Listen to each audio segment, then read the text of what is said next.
Assalamualaikum warahmatullahi wabarakatuh.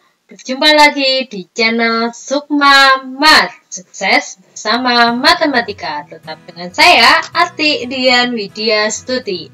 Di video kali ini akan dibahas terkait perbedaan PPK 2021 versus CPNS 2021. Untuk yang pertama yaitu definisi PPPK atau yang biasa kita katakan P3K. Apa itu P3K? P3K merupakan pegawai negara dengan perjanjian kerja yang selanjutnya disingkat PPPK atau P3K. Adalah warga negara Indonesia yang memenuhi syarat tertentu yang diangkat berdasarkan perjanjian kerja untuk jangka waktu tertentu dalam rangka melaksanakan tugas pemerintah prasarana, peserta didik, dan lingkungan. Ini merupakan bunyi pasal 1 ayat 4 Undang-Undang Nomor 5 Tahun 2014. Sedangkan berdasarkan Undang-Undang Nomor 5 Tahun 2014 tentang aparatur sipil negara atau yang disebut sebagai ASN, PPPK atau P3K dikontrak minimal 1 tahun dan dapat diperpanjang paling lama 30 tahun. Ini semua tergantung situasi dan kondisi. Selanjutnya, apa sih bedanya hak P3K dengan PNS? Berdasarkan pasal 21 dan 22 Undang-Undang Nomor 5 Tahun 2014, terdapat perbedaan antara hak P3K dengan hak PNS, yaitu untuk hak PNS memperoleh yang pertama gaji, tunjangan, dan fasilitas, yang kedua cuti, yang ketiga jaminan pensiun dan jaminan hari tua, yang keempat perlindungan, dan yang terakhir pengembangan kompetensi. Sedangkan untuk hak P3K yaitu memperoleh yang pertama gaji dan tunjangan, yang kedua cuti, yang ketiga perlindungan, dan yang terakhir pengembangan kompetensi. Jadi letak perbedaan antara hak PNS dan hak P3K yaitu terletak pada fasilitas, jaminan pensiun, dan jaminan hari tua. Di sini hak P3K tidak memperoleh, sedangkan untuk hak yang lainnya di sini sama. Selanjutnya yaitu tahapan seleksi P3K 2021. Berdasarkan pasal 18 Peraturan PKN Nomor 18 Tahun 2020 disebutkan bahwa penyelenggaraan seleksi pengadaan P3K paling kurang terdiri dari 3 tahapan, yaitu yang pertama seleksi administrasi, kedua seleksi kompetensi, dan yang ketiga wawancara. Selanjutnya juga disebutkan bahwa dalam hal diperlukan, panitia seleksi pengadaan P3K dapat melakukan uji persyaratan fisik, psikologis, dan atau kesehatan jiwa dalam pelaksanaan seleksi sesuai dengan persyaratan jabatan pada instansi pemerintah. Selanjutnya, berdasarkan pasal 20 Peraturan PKN Nomor 18 Tahun 2020 yaitu ayat 1 sampai 2 disebutkan bahwa dalam tahapan seleksi P3K terdiri dari 1. Seleksi administrasi, yang kedua seleksi kompetensi yaitu terdiri dari kompetensi manajerial, kompetensi teknis, dan kompetensi sosiokultural. Selanjutnya yang ketiga, seleksi kompetensi dilaksanakan untuk menilai kesesuaian kompetensi manajerial, kompetensi teknis, dan kompetensi sosial kultural yang dimiliki oleh pelamar dengan standar kompetensi jabatan. Selanjutnya yaitu jenis dan jumlah soal P3K 2021. Terdiri dari yang pertama kompetensi teknis sesuai mata pelajaran, 50 soal 60 menit. Yang kedua, tes bakat skolastik atau penalaran, 40 soal 60 menit. Yang ketiga, manajerial, 30 soal 25 menit. Yang keempat, sosiokultural, 20 soal 15 menit. Dan yang terakhir, pertanyaan wawancara, dijawab secara tertulis, 10 soal 10 menit. Di sini terdapat pembobotan penilaian, yaitu kompetensi teknis dan tes bakat skolastik itu 60%, sedangkan yang lainnya di sini yaitu 40%. Di mana ujian P3K itu berbeda dengan CPNS. Untuk P3K tidak melalui kompetensi dasar, hanya seleksi kompetensi bidang atau teknis. Selanjutnya yaitu rencana pelaksanaan P3K 2021. Berdasarkan rencana, bulan Januari itu pendaftaran, bulan Februari yaitu materi pembelajaran dapat diakses. Akan tetapi, sampai dengan dibuat video ini masih belum ada juknis lebih lanjut dari pemerintah, kemungkinan besar pada bulan Maret. Sedangkan bulan Mei, ujian seleksi guru TK, SD, SMP, dan SLB. Bulan Juni, ujian seleksi guru SMA dan SMK. Bulan September, ujian seleksi kesempatan kedua. Dan bulan Desember, ujian seleksi kesempatan ketiga. Di sini artinya P3K memiliki 3 kali kesempatan seleksi. Selanjutnya, Kemendikbud menanggung semua biaya penyelenggaraan ujian seleksi. Jadi, selama ujian seleksi bersifat gratis. Selanjutnya, passing grade akan ditentukan oleh Panitia Seleksi Nasional dan diumumkan bulan Januari 2021.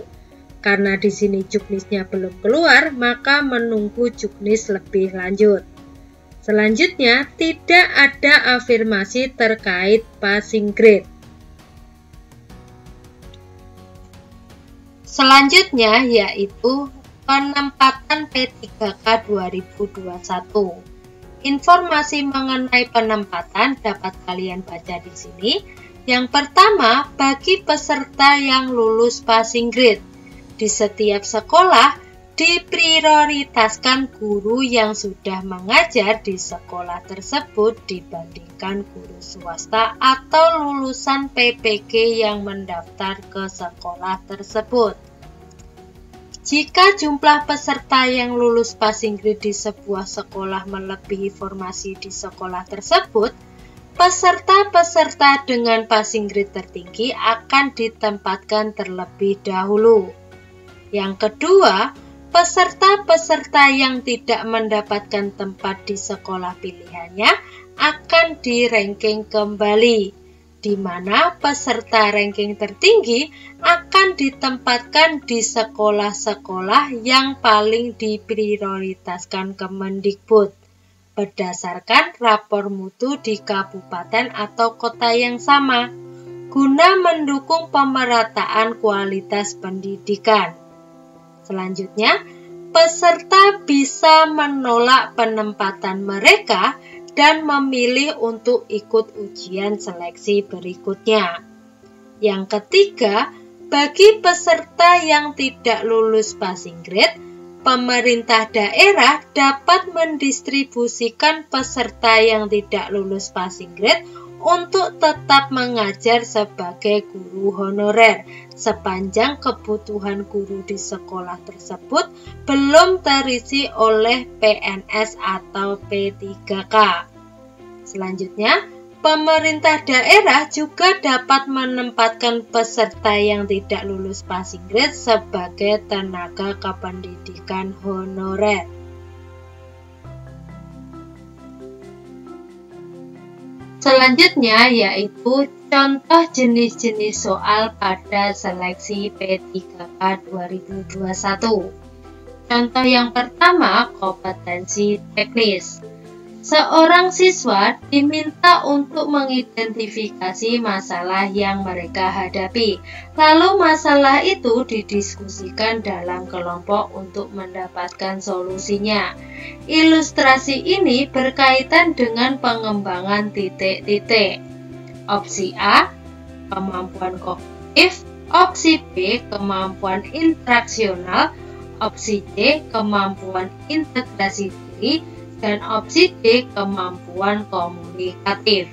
Jawaban dari soal ini yaitu kemampuan kognitif, yaitu pada opsi A.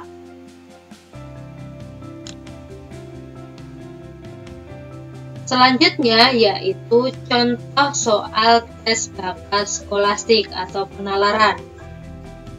Monopoli terjadi karena ketidakadaan atau rendahnya kompetisi. PT INA merupakan pemimpin pasar dalam industri yang kompetitif. Opsi A yaitu PT INA menjadi pemimpin pasar dengan monopoli. Opsi B, PT INA beroperasi dalam pasar yang tidak bersifat monopoli. Opsi C, PT INA merupakan perusahaan perdagangan. Opsi D, monopoli tidak terjadi seandainya PT INA bukan pemimpin pasar. Opsi E, monopoli akan terjadi begitu PT INA menjadi pemimpin besar. Penyelesaian jawaban di sini yaitu PT INA beroperasi dalam pasar yang tidak bersifat monopoli, yaitu jawaban B. Selanjutnya, untuk contoh soal manajerial. Siang ini Anda mendapatkan panggilan untuk proses rekrutmen P3K. Ketika Anda berangkat untuk mengikuti rekrutmen tersebut, di tengah perjalanan Anda melihat kerumunan orang di pinggir jalan, dan ternyata telah terjadi kecelakaan dengan korban tabrak lari. Sedangkan Anda harus sesegera mungkin sampai di tempat ujian untuk memulai seleksi. Melihat kondisi seperti di atas, maka sikap Anda adalah titik-titik.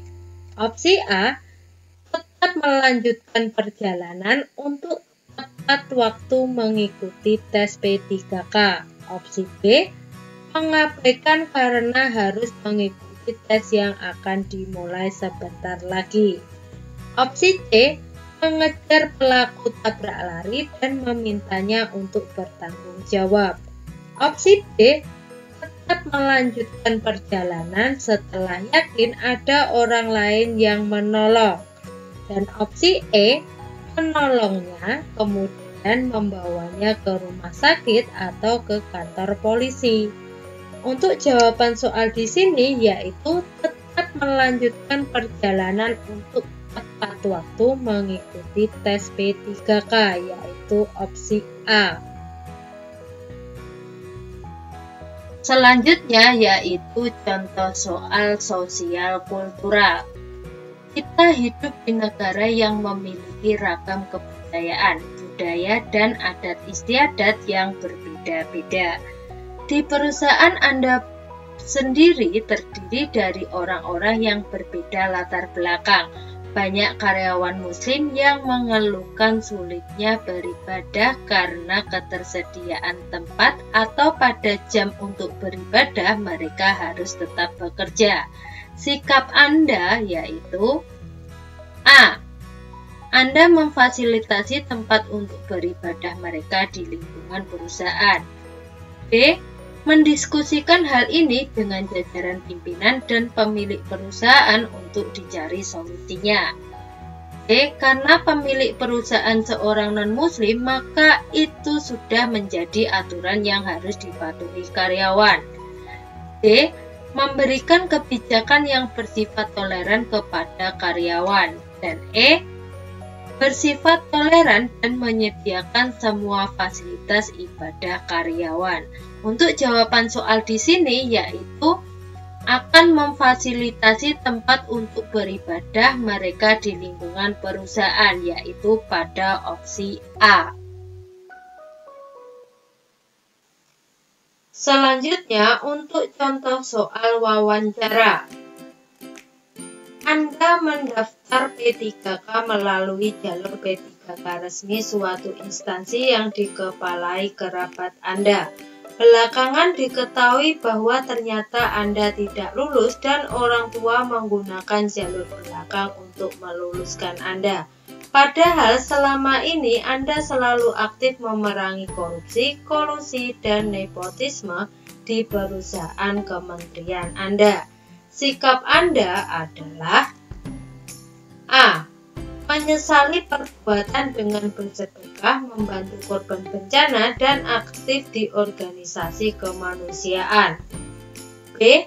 Menasihati orang tua dan melaporkan pada pihak berwenang. C. Mengakui kecurangan orang tua dan menunggu keputusan instansi. D. Menyesali perbuatan, tetap tenang dan tidak gegabah karena sulit memecat P3K. E. Meminta maaf dan melaporkan ke pihak berwenang. Untuk penyelesaian soal di sini yaitu mengakui kecurangan orang tua dan menunggu keputusan instansi, yaitu pada opsi C.